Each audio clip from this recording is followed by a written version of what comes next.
प्राची जी, अभी मैं बीजी इनको सुन रही थी, कह रहे थे एक बहुत पवित्र प्रोटेस्ट हुआ था नेपाल में, शायद उसी के लिए ये पवित्र कर रहे थे, जिनके लिए आप कह रहे हैं दौरा दौरा कर मांगा मारा गया, आग में फूंक दिया गया, उनके लिए तो ये पवित्र शब्द का इस्तेमाल कर रहे हैं। इनसे जरा पूछे ना, गृह युद्ध ना हो, शांति रहे, पाकिस्तान का टेररिस्ट अटैक यहाँ पे नहीं हो, हम लोग तो यही चाहते हैं। सीधा सवाल पूछा था एजिया जी आपसे, बीजेपी वाले ये बीजेपी डरती है, आप डरते हैं कि नहीं डरते, ये बताइए ना। और यही मंशा आप लोगों की है जिस पर बीजेपी अटैकिंग मोड में। एक छोटा जवाब शहजाद दे दीजिए, फिर तहसीन जी फौरन आपके पास आ रही हूँ। क्योंकि आपका चैनल इतना बड़ा है और अधिकृत प्रवक्ता आरजेडी की बैठी है और वो कह रही है कि गृह युद्ध से क्यों डरते हैं। आंबेडकर जी ने कहा था कि जो महात्मा गांधी का भी जो आंदोलन है ना, वो भी ग्रामर ऑफ एनार्की है। ये आंबेडकर जी के शब्द, मेरे शब्द नहीं है।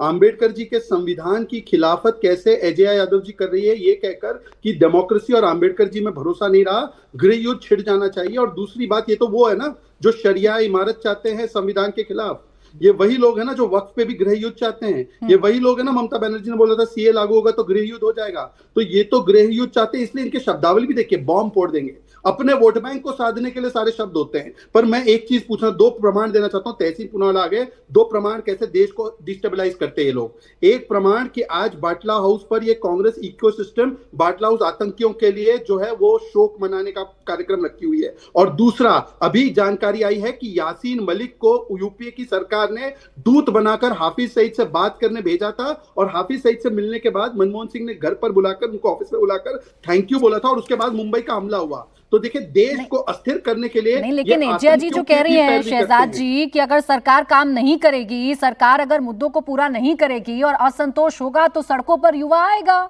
इसीलिए कह रही है कि डरना चाहिए सरकार को। एक सेकेंड तहसीन पुनावाला, सड़कों पर लोग उतरकर सरकार बदलने का कार्यक्रम करें या संविधान के तहत जो चुनाव की प्रक्रिया है जिसको बाबा साहब आंबेडकर जी ने संवैधानिक रूल ऑफ लॉ की प्रक्रिया बताई है वो करे। ये अन्ना आंदोलन के समय पर तहसीन पुनावाला अन्ना जी को गालियां देते थे कि ये गलत है, ये आंबेडकर विरोधी है। यहाँ पर अब आरजेडी के आप बताइए तहसीन जी, सवाल का जवाब दीजिए जो शहजाद जी कह रहे हैं। और ये सवाल मेरा आपसे भी है कि सारे हथकंडे अपनाकर देख लिए, कुछ कामयाब नहीं हो पाए, तो अब भरोसा ऐसे आंदोलनों का है जिससे हमारे ही देश का नुकसान होगा। थैंक यू प्राची जी, आपके साथ शो में शिरकत करने का मौका मिला इसलिए शुक्रगुजार हूं। सबसे पहले जो भाजपा के प्रवक्ता ने बोला, मैं आज भी उस बात पर बिल्कुल कायम हूं। अन्ना मूवमेंट एक फ्रॉड मूवमेंट था। अन्ना मूवमेंट देश पे फ्रॉड, अन्ना हजारे जी देश पे फ्रॉड करना चाहते थे। वो इस तरह का लोकपाल का कल्पना कर रहे थे जिसके तहत, जिसके नीचे प्रधानमंत्री आ जाए। इस तरह का जो मूवमेंट था, ये देश के ऊपर एक फ्रॉड था। मैं तब भी ये कहता था, आज भी कहता हूं, छाती ठोक के कहता हूं। दूसरी बात, भारत में नेपाल या बांग्लादेश जैसी हालत या श्रीलंका जैसी हालत हो ही नहीं सकती, और हम कोई भी कल्पना कर नहीं सकते। हम सब भारत के साथ है। भारत का लोकतंत्र बहुत मजबूत है।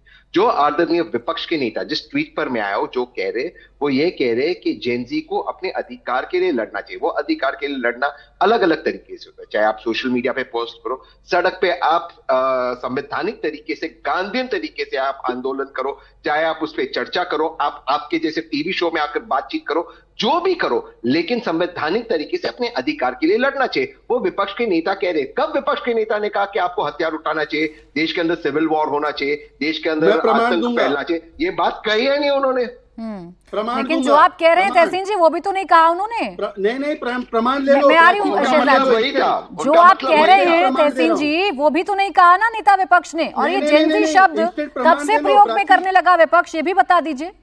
प्राची इंस्टेंट प्रमाण दे रहा हूं तहसीन को। आ रही हूँ शहजाद जी, आ रही हूँ। हाँ बोले तहसीन जी। क्योंकि राहुल जी का क्रेज जेनजी में है, इसलिए शब्द का प्रयोग करते हैं। सारे जेनजी के लोग उनके पीछे क्रेज। अब सर, अगर क्रेज है किसी भी नेता का तो उसे सड़कों पर लेकर आ जाइएगा। अपने पर विश्वास रखिएगा कि नहीं रखिएगा कि सरकार को हम सत्ता से हटा देंगे, हमारे मुद्दे इतने अच्छे हैं। उनसे जब पूछा जाए कि लोकतंत्र को बचाइएगा तो कहते हैं मेरा काम नहीं है लोकतंत्र को बचाने का। तो सड़कों पर तो आप ही बुला रहे। शहजाद फौरन एक छोटा काउंटर, फिर धीरेन जी। एक तो पहले केवल रील बनाकर क्यू2 और डेलुलू डालकर ये क्रेज नहीं बनता जेनजी में। दूसरी बात, तहसीन पुनावाला को प्रमाण दे रहा हूं मैं। तहसीन पुनावाला सुनिए, कोटेशन नंबर 1, सज्जन सिंह, मध्य प्रदेश कांग्रेस के 5 बार के विधायक, बांग्लादेश स्टाइल अटैक हो जाए प्रधानमंत्री के घर पर तब मजा आएगा। फिर इंडिया की हालत तो नेपाल से भी बुरी है। आईपी सिंह, तहसीन के बहुत अच्छे मित्र है समाजवादी पार्टी से, और तहसीन के सबसे अच्छे मित्र संजय राव, कि यहां पर भी वही हो सकता है जो नेपाल में हुआ। तहसीन के तीनों ही मित्र है। ये तीनों में देखो हाथ पकड़ लिया, देखो सर पकड़ लिया। अब नहीं, ये गांधीयन है, ये बम फोड़ना गांधीयन है। ये मैं बम फोड़ दूंगा, ये गांधी है, गांधी जी बम फोड़ने की बात करते थे। ये गांधी ने गैंडी है, गैंडी, फिरोज गैंडी, नॉट महात्मा गांधी। बताइए तहसीन जी, विपक्ष के नेता चाहे श्रीलंका में हो, चाहे बांग्लादेश में हो, चाहे नेपाल में हो, हमने उनकी टाइमलाइंस देखी हैं। आप चर्चा में शामिल भी हुए थे मेरे साथ जब उनकी शब्दावली को लेकर सवाल पूछे गए थे। तो ऐसे भड़काइएगा तो सड़कों पर तो हालात बिगड़ेंगे ना। नहीं, मैं फिर से कह रहा हूं, संजय राउत क्या कहते क्या नहीं कहते, उन्होंने शिवसेना और एनडीए को महाराष्ट्र में बर्बाद किया। मैं संजय राउत को कभी भी डिफेंड नहीं करूंगा। माननीय विपक्ष के नेता और माननीय तेजस्वी यादव जी, इनका दो ही अभी मिशन है, वो बिहार में इंडिया अलायंस की जीत दिलाना। विपक्ष के नेता बिहार में तेजस्वी यादव बिहार अधिकार रैली निकाल रहे और विपक्ष के नेता वोट अधिकार रैली की बात करें। इसमें दोनों ही नेता ने कोई हिंसा की बात नहीं की, कोई हिंसा का प्रयोग नहीं किया, पर लड़कों को, जवान लड़कों को, लड़कियों को सड़क पर आकर अपना हक लेकर देश को आगे बढ़ाने की बातचीत करनी चाहिए, इस पे वार्तालाप होनी चाहिए और ये अच्छी बात है। यानी ठीक है तहसीन जी, अपने दम पर कुछ नहीं कर पाएंगे, अब साथ चाहिए लोगों का कि वो सड़कों पर आए और इस सरकार को उखाड़ फेंकने में आपकी मदद करें। सब तो करके देख लिया, अडानी का मुद्दा उठाया, वहां क्लीन चिट मिल गई, महंगाई का मुद्दा उठाया, जीएसटी रिफॉर्म हो गए, तो अब यही एकमात्र उपाय बचता है। खैर धीरेन्द्र जी, जवाब जो तहसीन जी और एजिया जी ने कहा, ये जनता में असंतोष है और अगर नेता विपक्ष उसको संबोधित कर रहे हैं तो आपको साजिश क्यों लगने लगता है? मुझे कभी साजिश नहीं लगता है प्राची। और भारत के और बिहार के जो जेनजी हैं ना, जो नेपाल और बांग्लादेश का सपना देख रहे हैं, 20 साल पहले ही उन्होंने इस सपने को भाप लिया था कि भारत को खराब करने वाले लोग यहाँ बैठे हुए हैं। उनको लोकतंत्र भारत का इतना मजबूत है, संविधान इतना मजबूत है कि ऐसे लोगों को पहले ही बेदखल कर दिया सत्ता से। कोई भ्रष्टाचार का अवसर पिछले 20 साल से नहीं दिया जा रहा है, न बिहार में न देश में। तो मैं तो भारत के युवाओं की तारीफ करता हूँ। यही कल के भविष्य है, यही कल के नेता हैं। आज ये एक्सपेरिमेंट कर रहे हैं, इनका एक्सपेरिमेंट चलने वाला नहीं है। और मैं बता दूं कि रोजगार के लिए वहां हुआ था और भ्रष्टाचार के लिए ना, बिहार में रोजगारों की तो बहार है।